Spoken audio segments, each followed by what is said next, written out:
This is Fan Electric Ghost, and we're live on my Facebook channel. Just Fan Electric Ghost, and I want to make sure I got the name of your band right. Is it Mandylon or Dillon? Yeah, Mandylon. Mandylon. Okay, so good. Thank you for helping me with that. Now we had sent you a bunch of questions through the Instagram and your email. And we'd like to talk to you guys about your band. You're formed in Sweden back in what, 2006? Yeah, we've been playing music all our lives, but 2006 we started Mandylon. Mandylon. Now, usually I'm going to go through the questions and then we'll kind of get to where you are today. But the first question I always ask the artists I talk to are like, when did you first get into music? At what age? Who wants to go first? Yeah, you can go first. I can go. Well, I come from a family where a lot of my relatives play music. So I think I wrote my first song when I was just 5 years old, and I've been playing the guitars ever since. And music has always been a very important part of my childhood and my DNA. And but I think I actually was pretty old before I discovered that I had any kind of talent. I just played music. I didn't think about if I had talent or not. So, but when I was perhaps 20 years old, people told me, "Wow, you have this unique musical DNA, and you have these androgynous voices." So yeah. What about you, Jonathan? What about me? Yeah, for me it was like the typical drummer story. I was hitting around on pots and pans at home, and one day I got myself a drum kit, and yeah, I'm here today. So was that drummers always tell me that they had a hard time with your practice. So your parents were cool with you being a drummer? Sorry, again?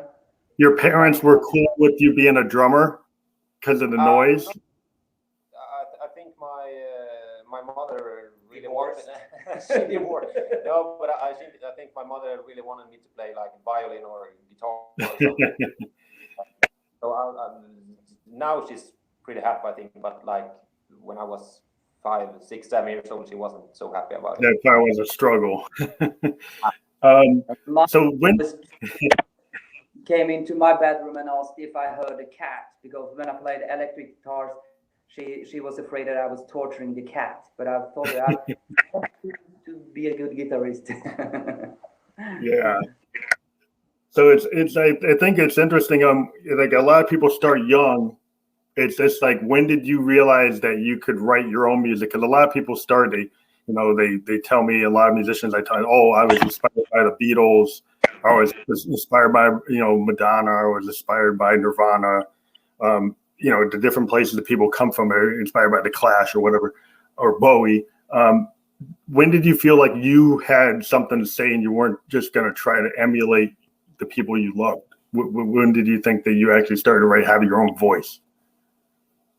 It's hard to tell, but nowadays, Mandylon, we have always been, people call it this, gloomy music. We compare to opera and goth and catatonic, the Swedish gothic scene.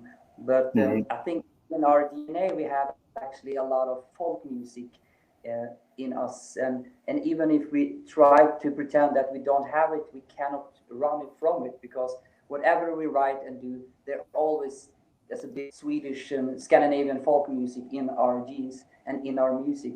A bit sadness, a bit gloominess, and a bit darkness. And a lot of irony.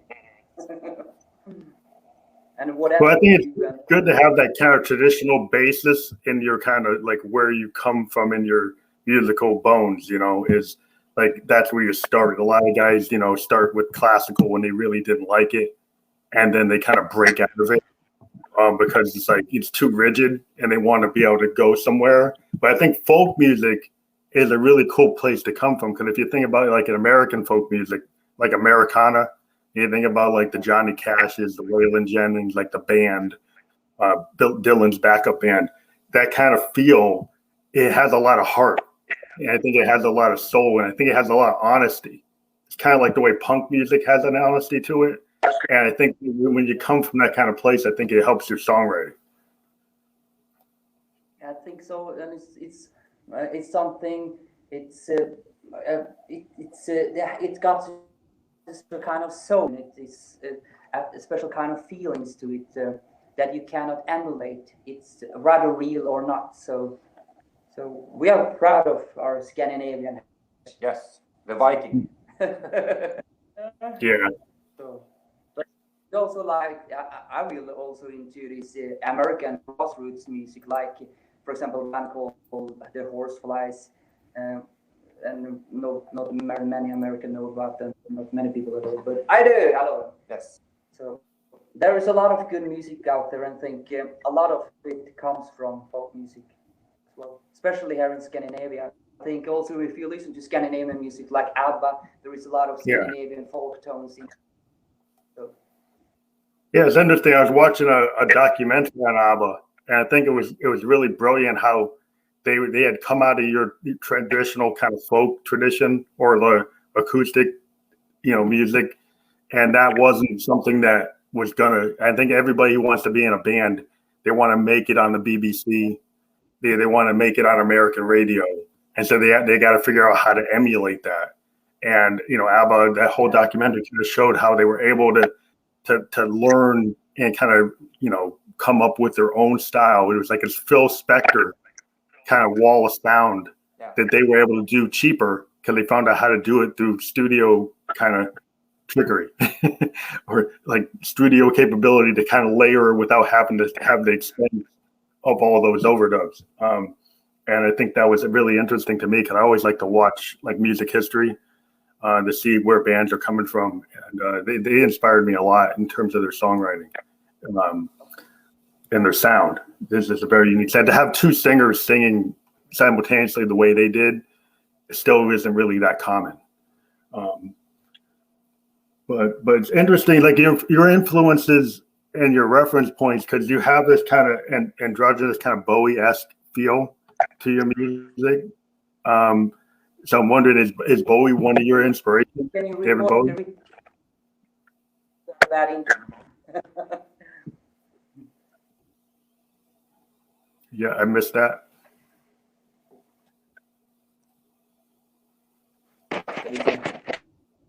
Oh, I didn't hear it. Repeat the question. Oh, you want me to repeat the question? Well, I was asking, were you inspired by like David Bowie? Oh, you're kind of blocking. Hello? I think I lost you for a second. Sorry, there's a. Yeah, we lost you for a second. There is a bad internet here in the woods, Sweden. We are in the middle of yeah. the woods. In Sweden, link can be set this. Yeah. It's just. Yeah. Yeah, the connection's kind of not going.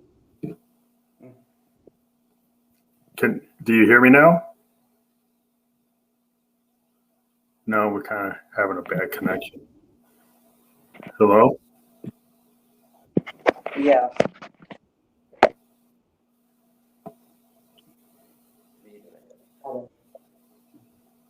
Yeah. Can you hear me? Hello? Hello, we can hear you. Okay, I guess the question was, I don't know if you heard my question. I was asking, were you inspired by Bowie? David Bowie. Yeah, perhaps not so. We always listen to David Bowie and Ziggy Stardust, this kind of stuff, and some people also compare our style with David Bowie. So it's an honor, but we had never had a goal to sound like David Bowie or anything else. But he's a great artist, and he was a great artist, and a lot of cool sounds and way of recording stuff. Is it the interest artist, I think. And our drummer, when he used makeup, he looked like Ziggy Stardust. So Yeah, I think anytime somebody Yeah. has that kind of 80s new wave, if you do a new wave and kind of Duran Duran look, or like that new romantic style, like I'm a big fan of the new romantic era. Yeah. And I'm a synth player, so a lot of synth players, that's Yeah. what we kind of live in that era. And the whole idea was this high kind of hodgepodge of progressive rock mixed with punk, and then all this synth, new wave synth stuff. And it's that idea, like Bowie had all these ideas in the 70s with Brian Eno. And then he had his image. He had this very theatrical image. It was kind of Freddie Mercury, but like more like space alien theater. And I think a lot of bands like Duran Duran and the Flocks of Seagulls and New Order and Depeche Mode, they kind of felt like that they went in that direction. And so I think anybody that goes, even Prince, if you think about Prince, that kind of feel that you could go in this kind of gender bending way of presenting yourself with your stagecraft. That I think is, I think a lot of bands can go back to that. I mean, a lot of what I do with Josephine Electric was inspired by Prince and Camille and Bowie and all that. Just because I found that as a way to have a new way to have a voice for my music through Josephine. So I kind of feel what you're doing with your presentation and your stagecraft. Yeah, I think because many of us talk about Mandylon, call this sometimes a British wave kind of music. It's inspired from the 80s and David and Bowers and also with some of the lyrics compared to Bauhaus and the dark kind of music. So it's a great honor for us, for people to do that comparison. But and also we have this almost unisex performance, because it's hard to tell the band members what gender they are, and I think which gender you are. No, and you never will. And David Bowie did that great. But Yeah, this was very provoking. But now I think people find it still very interesting. There are some people that gets provoking, and we always get this question if we are gays or if we and stuff like that.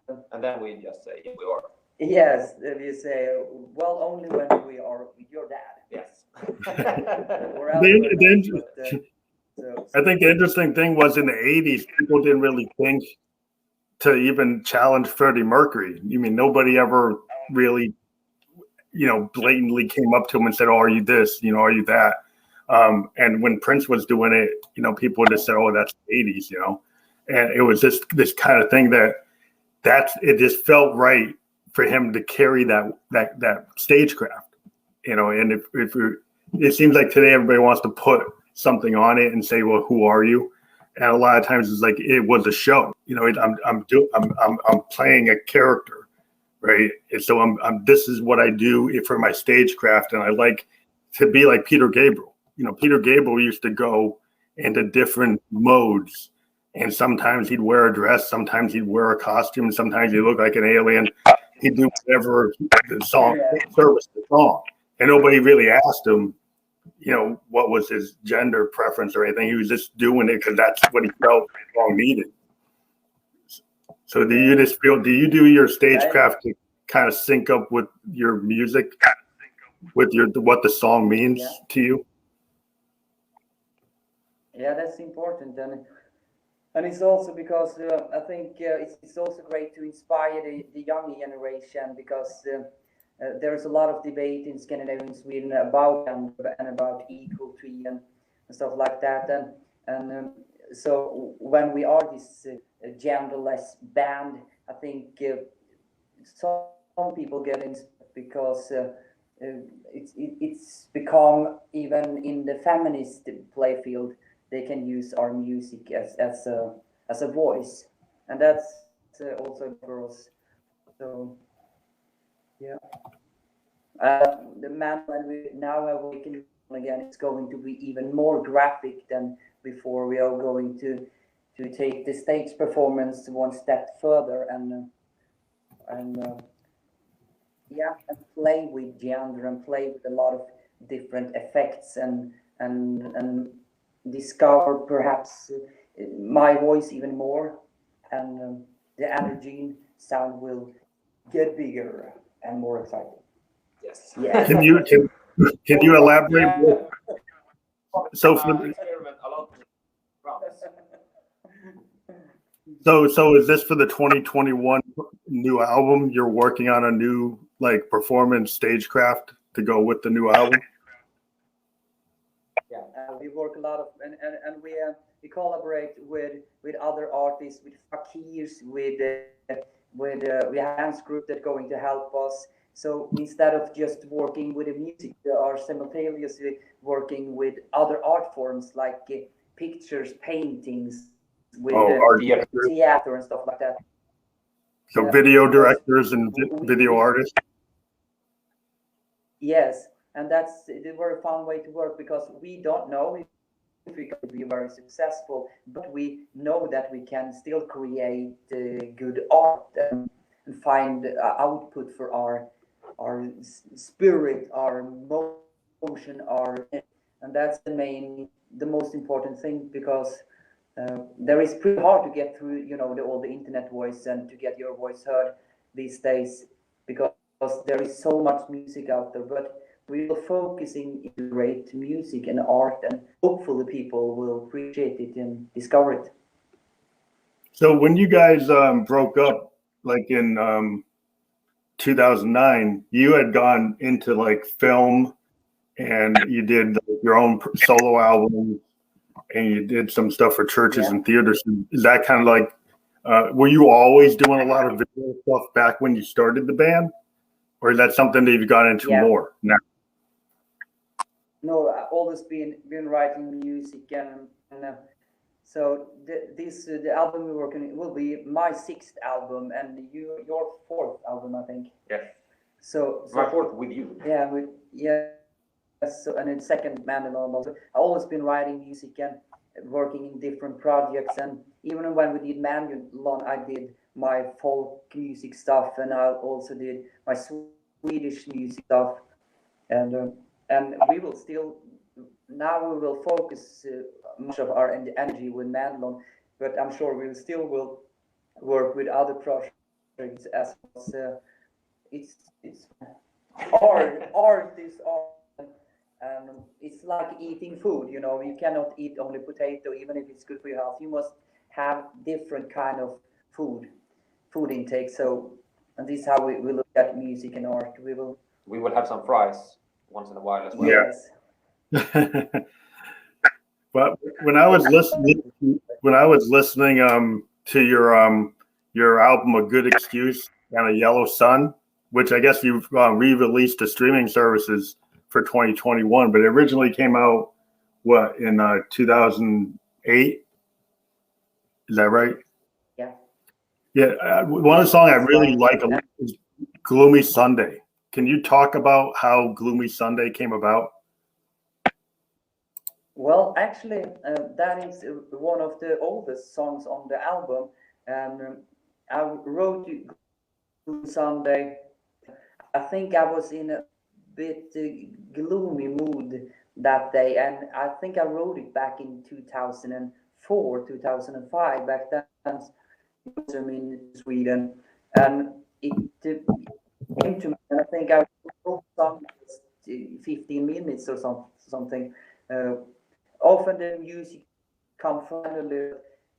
That song, it came hand in hand, the lyrics and song. And then I recorded it back then on a tape player, a Porta Studio, a cassette player. And later with in Fascination Street Studios in Sweden. And actually on a new album, we will the Gloomy Sunday theme that we use. We will use it once again. It will be a new song, but it will be a part 2 of that song. Are you making is it a variation or just a continuation? It's a continuation. It's gonna be called Gloomy Monday. no, it's Gloomy Monday. It's kidding.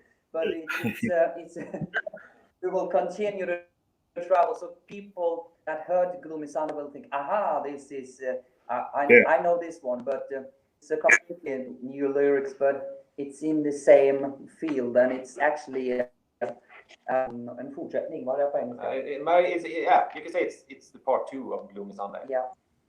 Is it something that you wrote? Did you write it back then and pick it back up, or is it brand new?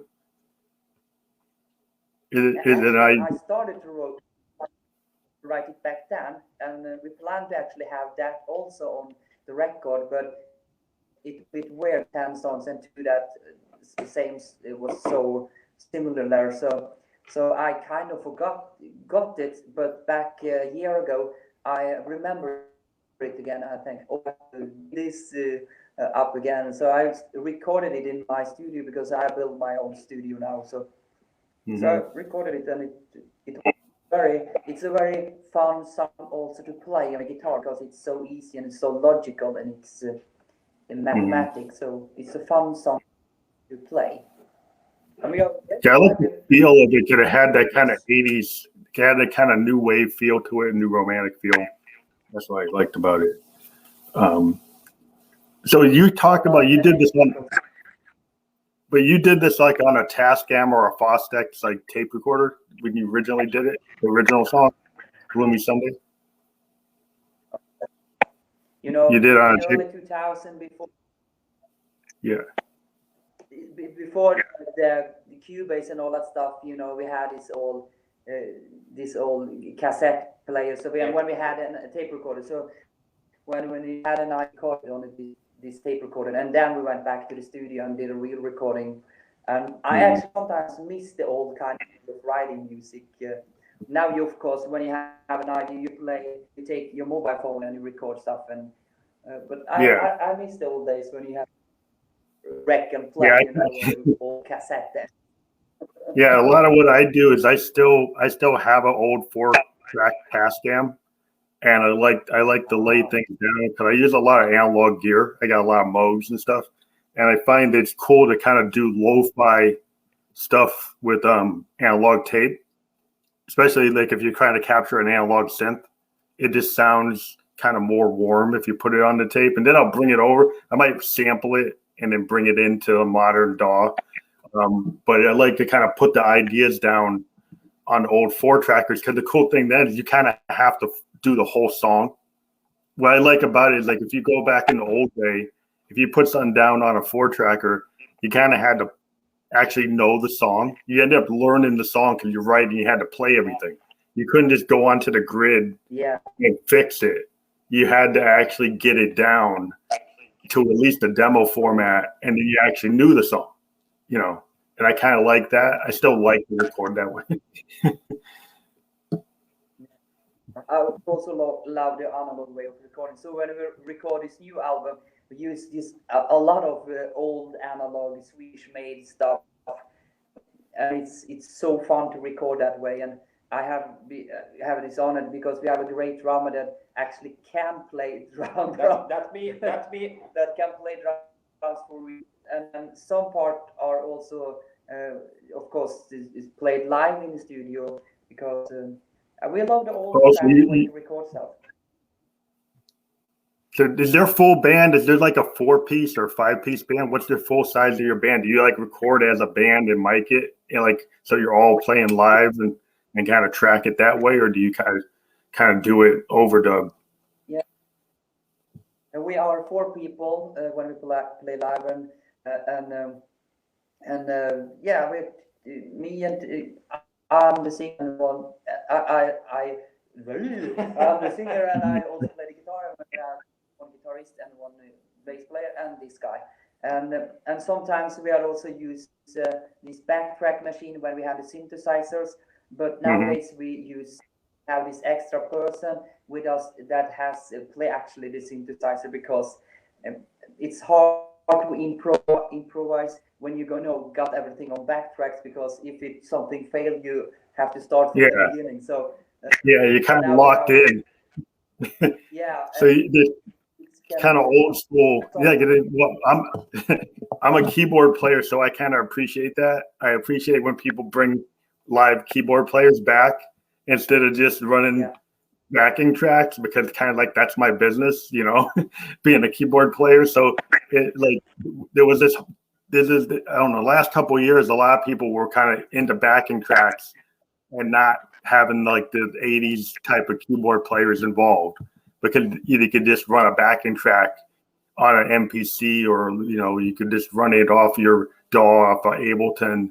But then what I found is like bands started saying, well, I'm kind of locked into that, and then I can't improvise as much, because if I have the keyboard player, they can improvise, right? Because he can kind of feel where the band's going, and you don't have to be locked in.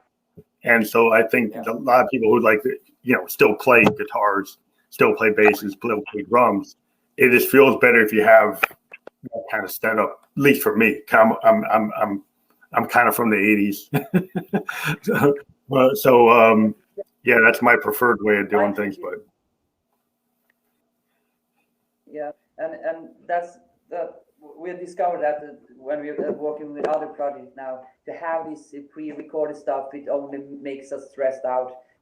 It's more music to have more people. And the good thing even in Sweden is, you know, there is so many good musicians here, so it's so easy to find good musicians to have in Mandylon, because everyone almost play music, because music is a big part of learning in the school. So we have a privilege in Sweden. A lot of good studio musicians, a lot of good players. So you've got a good choice. It's like if you're in LA, like if you're in Los Angeles, or if you're in New York City, and you jump into a studio, there's always like a bunch of bass players, tons of drummers. There's like if your drummer doesn't show up, or your bass player's stuck at the bar, you can get somebody else to come in. Yeah. It's like this in Sweden. It's all John, and he fixes everything. Yes. And we will realize stuff now after COVID. We will be a lot of more people on stage, fakirs, and, you know, working with fires and stuff like that. And I like to see Mandylon nowadays more like an art than just a band, because the art is the main thing nowadays. It's a visual thing. It's a theater thing. That kind of brings me to you know, the whole idea that like I was inspired as a young kid to get into music by like looking at Andy Warhol and the Velvet Underground. I don't know if you ever knew the whole stories. Yeah. The Andy Warhol and the Velvet Underground, their whole thing was like it was this art show, and so Lou Reed would be on stage, and then Andy Warhol would have all these screens up running visuals of his art films. So he'd have all these art films running behind the band, and then he'd have models sitting around, and actors sitting around, and it was like a happening. And to me, when I used to go watch the old films of it, and then Bowie kind of took some of those ideas and put them into life. But that whole idea of having this kind of art merged with film, you know, merged with music. I think a lot of bands, you know, in the scene, with a lot of electronic bands, you know, try to do that today. A lot of modular bands try to work with film directors or work with, you know, actors and models to do like little plays, you know, on stage in New York. You can go and see, before COVID, there were people doing these weird kind of happening, merging things with film students. So you get a bunch of electronic bands working with a bunch of film students, and then you run something. So it sounds like that's what you're trying to do there. Is that the kind of idea? Yeah, because there is so many ways to express music and the lyrics and stuff, and it gives it one more dimension to use other art form as well. And it's, to be honest, it's fun to work with other artists, you know, with dancers and stuff, because, you know, 5 minutes before we go on stage, we are this big strong team together, and we are in this together. And if it's just 100 people in the audience, we always give everything, because we believe in this so much together, and we want to give the audience a good experience, and we want also to challenge perhaps you know, this more commercial band, and the big record companies, they own the industry, so it's good to get them a knock. And Yeah, I think it's good show to them diversify. It's good to diversify into other art forms because of the way the record industry is. Like if you can get into film, if you can get into dance, if you can get your show to be something that people want to see because it's more than just music, because it's art, I think that gives you an advantage, because then suddenly you've got some content you can put on YouTube. You've got content that could be filmed. You've got people that can hear about you that maybe wouldn't have thought about seeing you because they just didn't want to see a band. They wanted to see the dancers. They want to see the film. They want to see the other art. So I think you can widen your audience, and that's always a good thing. That's true. Yeah. So so we hope that this Corona thing will disappear soon, so we can be out there, Jonathan. Yes, and making love and music. So. yes. So you guys got back together after breaking up because COVID kind of brought you guys back together? Yeah, we always been good friends, and we always been loving each other and working all together in other projects. And then we had this last year. We should, with our Swedish music, we should do this big theater tour, but that came. And we did the first show, the premiere. It was sold out, and fantastic reviews. But then the Corona came, so I think it got us a little bit depressed, because now we was on the brink to this big break we were in Sweden, and then the Corona. Yeah, so then we decided, well, we want to do rock music. Let's do Mandylon, let's do it good, and let's do it hard, and especially when something like Corona happens, it actually inspires to write some good rules. Yeah. Yeah, I think hard times kind of dictate great music. Like if you go back to like the 60s, from like 66 to 1970 was such a volatile period in the world, and it created really good music because of what was going on in the scene, And so I think that, the Vietnam War, the whole issue of civil rights in the US, and there was a lot going on with the hippie culture, and then the LSD and free love, and the whole hippie movement. It just brought, focus into art and music that I think COVID is, from what I have experienced in interviewing bands all during COVID. I found a lot of bands were kind of like honing in on what they love about music. And maybe they couldn't tour, but they all started to write. Like in almost every band I've talked to since last year, have spent a lot of time rediscovering why they love music, and putting a lot of work into I think a lot of depth into new music that is informed by what's happened. And I think that's going to, be paid dividends for all the bands, because when you have something really strong to say, or you have emotion because of what's going on, and you put that in your music, even if you're not directly talking about it, I think this whole situation has created a lot of opportunity for artists from a creative standpoint. Yeah. Oh yeah. And one good thing about this pandemic is, there is so many good musicians now out of work. So when, for example, for a couple of weeks, I needed to find some vocalists to do some backup vocals just for fun. It was easy to find that. And when we, for example, find someone to play the cello, it was easy to find that, because everyone's out of work. But so there is some things about this as well. And I think also it's brought many of us musicians stronger together, because we are not competitive. We are more samarbetare. It's more. I think this will create a more friendly vibe between musicians and artists. I think this year, 2021, we will expect some really good records coming out that was recorded last year. Oh yeah, as well. A lot of good music will come, I think, and also instead of just fast music that record companies throws in your face all the time, a lot of this album has been well produced and really there is a thought into it. So I think there will be a lot of good music from this pandemic. We hope so. Yeah.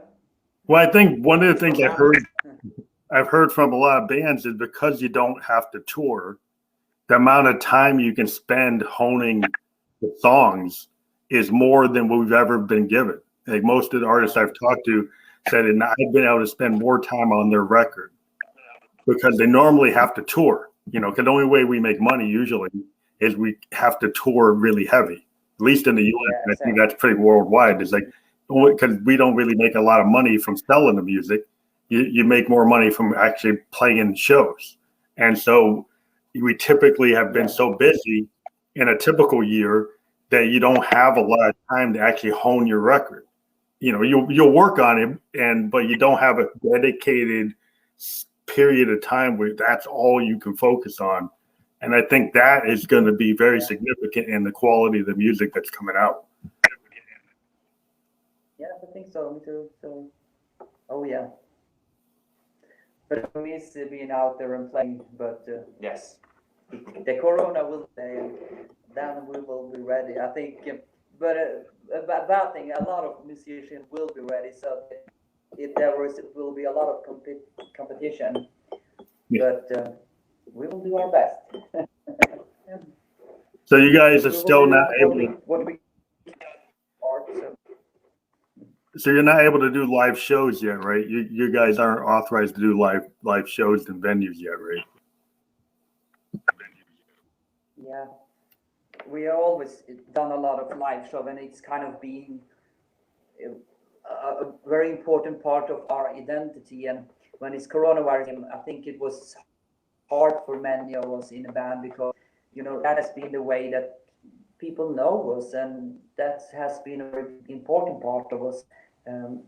But we have found other ways to gain love and but we miss it, we do. But therefore we also really try to make this album a great album, the best we ever made. So there will be a big scene for us out there when the virus is over.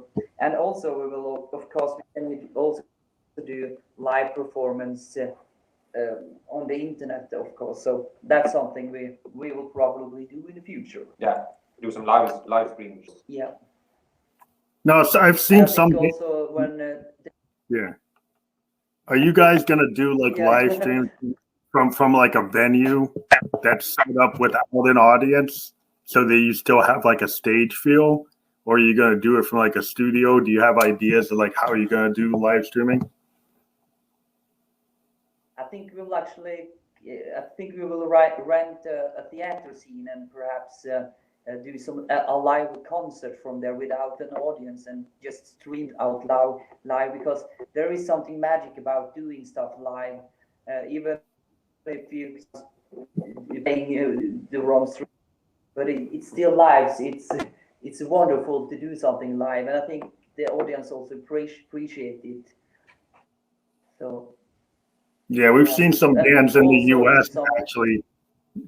Yeah, some bands in the U.S. have actually booked closed venues and then live streamed with multiple cameras, like a festival. Yeah. Basically, it's a festival show without an audience, but it's in live fed, and then people buy tickets, and so companies are setting up bands to be able to do these live venues with no audience. They sell the tickets on the net. Yeah. And they're getting bands to actually, I want to see that band, so they do it. I've seen the Gorillas did that in London. A band called Tennis from Colorado did that, and so we're starting to see in the U.S. Bands in England. I've seen a couple bands, like I said, the Gorillas did that around Christmas time. So it seems like, okay, well, I think the fans, if they can't see bands, physically, will be willing to do that for the bands they're really into. So I think, I think we just have to figure out new ways to present ourselves as musicians, I think. So are you guys working on videos for the new record? Like videos that you would put, like official music videos? The fun that we are not only making one video, we're making a video for all the songs on the album, and it will be like a series. Like a music video series. Yes, coming out like a different episodes. So we have 10 episodes, and we will start to release one single, and that will be like one episode of the bigger movie. So when we release the album, all the videos will be out there. So on Sunday we'll. Yes. So, and there is a lot of fun stuff in the videos, and the videos will take us back to the 1920s, and 20. and they're back when there were freak shows and stuff like that. So it will be pretty visual and a bit provoking, I think. But we have a line, and it's an interesting one. So we will get back to you about that. We will send you the first video so you can watch it, because it will be a bit different. That sounds really cool, because I think the Gorillas, like I mentioned, they're very, very much into using like their cartoon image of the band, and they had, I think in the last year, they did like a project where they had videos released as like episodes, and then they did these little short episodes for every song they released, and I think it was very successful because people, they were supposed to tour and they couldn't tour, but they did this video with the artists like Jamie, who does all their art, the guy who did like Tank Girl, he's a professional cartoonist, and he did all these like videos to go with every song with a lot of this animation that's associated with their band. And that has always been a big inspiration to me, because I do some stuff with my music where I kind of bring in characters and images. But I think a video project like that, are you thinking that you present it as a whole piece, like a DVD or a video release, and push it out as a full like movie at the end? Or? Yeah, we thought perhaps release a couple of singles, 2-3 singles, and then we rent cinemas and release the movie and album on the cinema after Corona, and so we have started to negotiate with some cinemas here in Sweden, and but of course we will also release it on YouTube and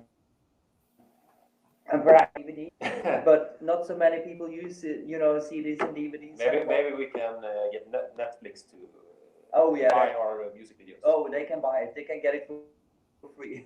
Yeah. Well, I mean, I know some people like the packaging with a band. Like in the U.S., one thing that's kind of big right now is vinyl.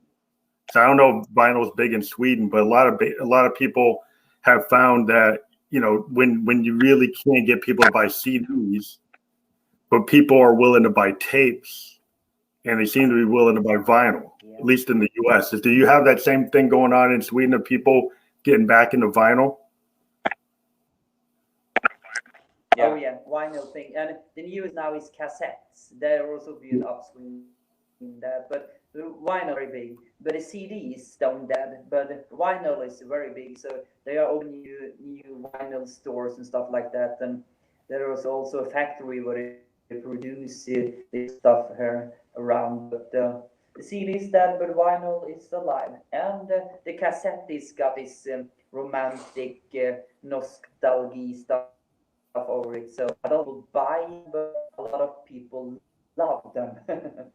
Well, I think what happens is I'm a big music fan, and I got a big vinyl collection. I think the thing that a lot of fans like is, in this digital age, it's cool to have your favorite artist.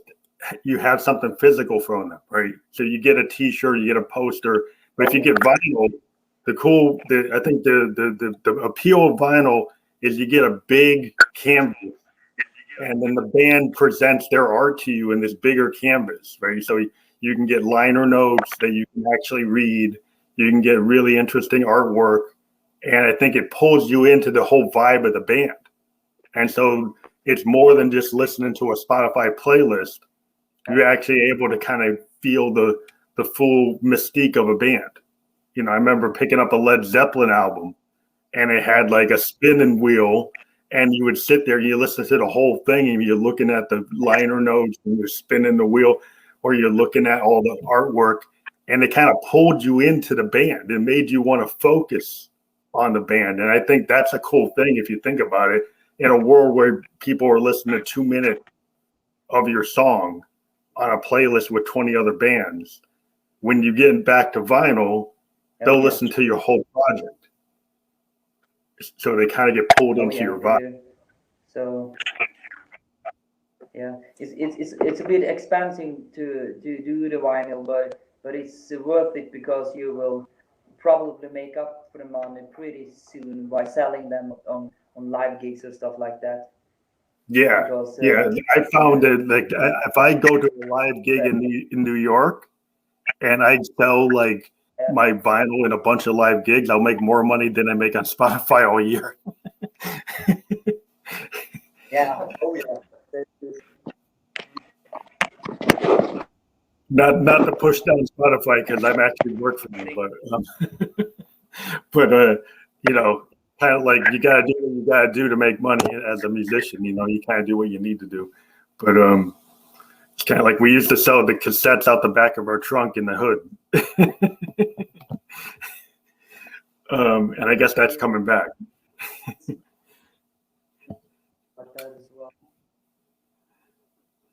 So you guys are excited about the new record. What's the target date for the new record to come out? Or are you just releasing singles and then the record?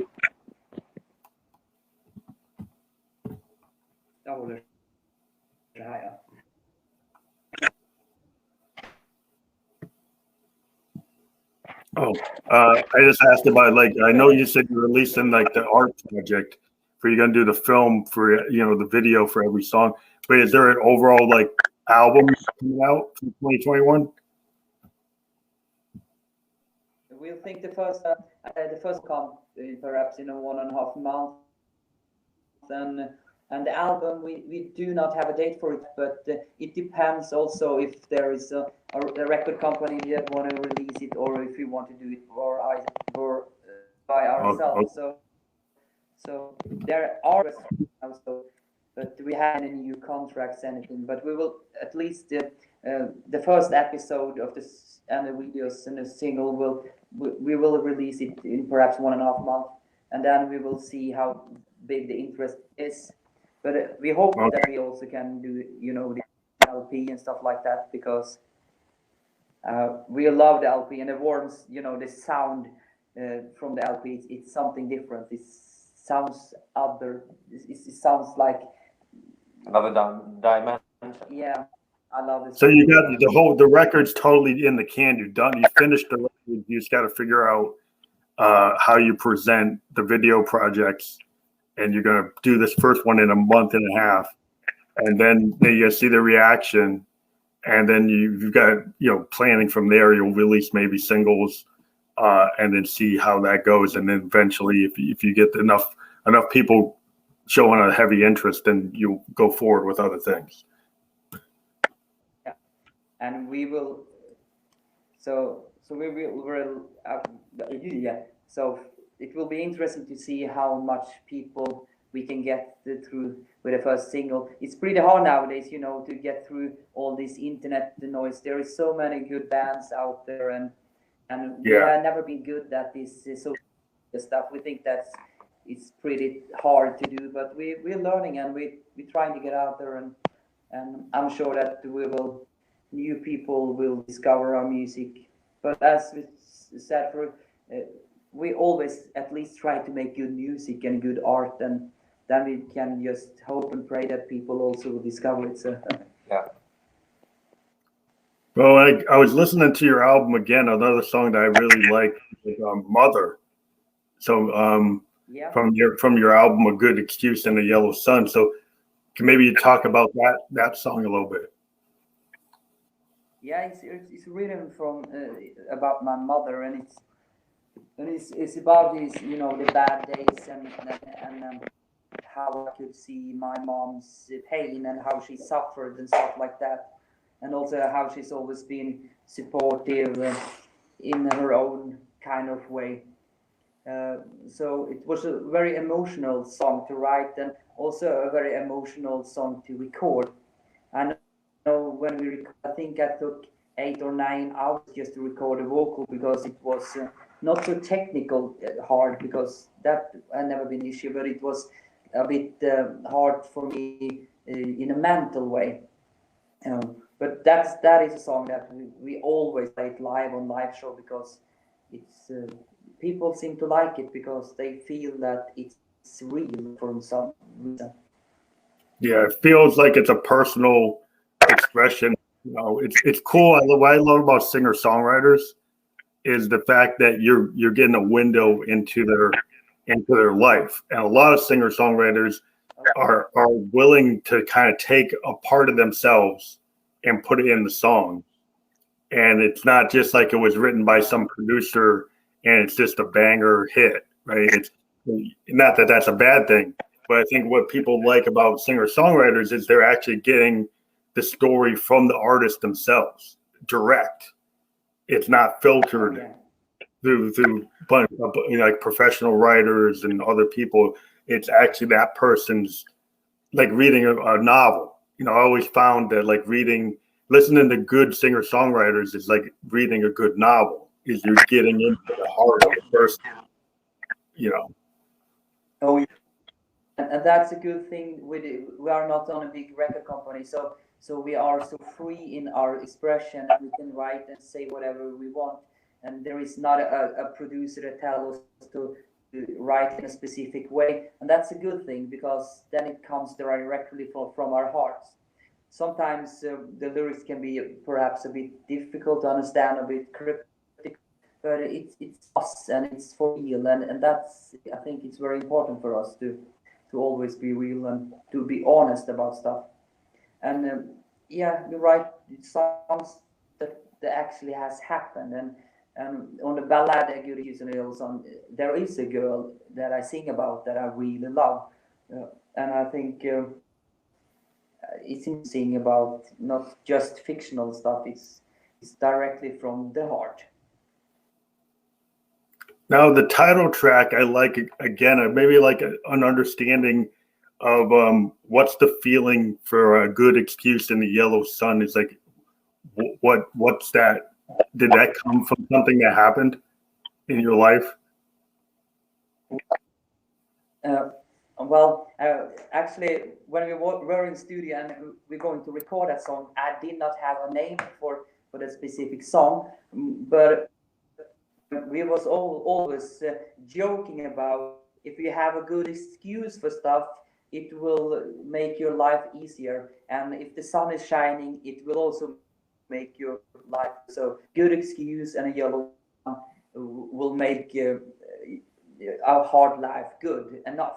It's more like that, almost as expression. So then we decided, wow, it sounds pretty weird, but and goofy, but we called the song that, and also the album that, because even if it was a ballad, we thought in a lyrical way it kept what Mandylon was in its essence by that song. So, and we always play that song live as well, and it's always very fun to play. And yeah, always cry. I enjoyed it. Well, I think the whole record is really good. I mean, I like to listen to albums. I'm an album guy. I don't like to just listen to singles, and I like the feel of the record. It feels like all the songs belong in it as an album, you know, and it feels like a complete picture of who you guys are. Maybe it's not the full picture, but I get a good sense of your sound, and I get a good sense of what you're trying to lay down. And I like it, and I like the feel. And I do like the honesty. You know, that's part of what I like when I listen to a band. You know, I like to hear, even if I don't understand the cryptic stuff, and I'll go back and keep on listening to it to get a feel, and then I get my own interpretation of what I think you're trying to lay down. And I think that's, you know, the great part of music, you know, and why I like to interview bands that are in the indie scene is because I think that's where all the energy in the market is. All the energy in the scene is coming from bands like you guys. You know, it's coming from people who believe in what they do so much that they put their own money and their own effort into it.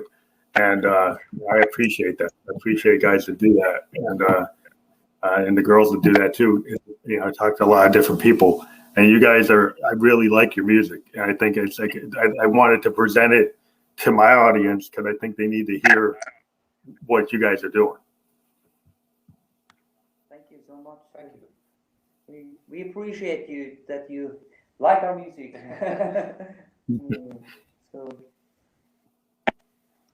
Thanks for that. Well, it's just why I do the podcast is like, you know, as a musician myself, I think it's good. And in this COVID environment, it's kind of a real benefit for me. It's an honor to be able to talk to all these musicians. I mean, every week I talk to maybe 4 or 5 musicians from around the world, and I get to hear new things all the time, and I get to hear different ways of thinking about music, and different, you know, how other artists are working and struggling and doing what they love. And I just like to be able to tell that story, which is why we do this. So, like, what I want to extend is an invitation when you guys want to push out like your next project, that you guys can come on the show. I don't know if the anchor part will work. Maybe we could do this again. But we have other ways of doing this. We could do like a YouTube or a Facebook. We can use this if this is not working for you or is working. But yeah, I'm glad to have you on the program. One thing we can do is this video version of the podcast can be converted so I can put it out on my Anchor. And one reason I want to do that is because on Anchor, I can push it out to Spotify and Apple and like 9 other podcast platforms. And so I'm going to actually convert this to an audio version and push it onto Anchor so I can get it on Spotify and get it onto Apple Podcasts so you get to a wider audience. So I'm going to do that plus the Facebook version. And I'll put this on YouTube as well. And I'll send you those links when it's ready. Thank you so much. We appreciate it. And we wanted to get back to you with a new music because we have to do a part 2 of this interview when you have heard some of the new songs. Yeah. We'll be the first to hear them. Yeah, I'm down with that. You send me that stuff, and as soon as you're ready to start talking about it, I know you want to get it out there and market it. So whenever it has the best marketing impact, let me know when I can help you with that. You know, it's the timing and everything is important. So whenever that works for you, you think it's the best time to do that, let me know. Yeah, we appreciate it. That sounds fantastic. And yeah. And if you are in Sweden, so come and play, so we can play together. I have a booking agent in London, and I was supposed to come to Europe, and COVID happened. So once everybody gets vaccinated, then my agent is going to try to get me to Berlin, and they're going to try to get me to London. And I know that people listen to me in Sweden. I actually have talked to other bands in Sweden. In Norway and Holland, and so I've always been wanting to get into Scandinavia because I actually have a lot of fans that listen to me in your neck of the woods. So I would definitely love to get into that scene because you guys seem to appreciate the kind of stuff I'm doing. A lot of my fans seem to be from outside the U.S. So I'm willing to go there. Yeah, let's do a co-headlining tour of Scandinavia. Yeah, it would be great. Oh, you will love because I'd be down for that. All right. Well, thank you guys for being on the show. So we're going to end our broadcast on Facebook, and the Facebook link will be permanent. after this, and then we'll push you the copies of the podcast that we push out after, and we'll send them to you through our direct message that we've been doing. But thank you for being on the show. Perfect. Thank you. Thank you so much. Is it nighttime or daytime? Yeah. Is it nighttime or daytime there? Like good, 10 past good, 10. Okay. Good night. Good night. Okay. Bye. Thank you. Take care. Bye. Take care.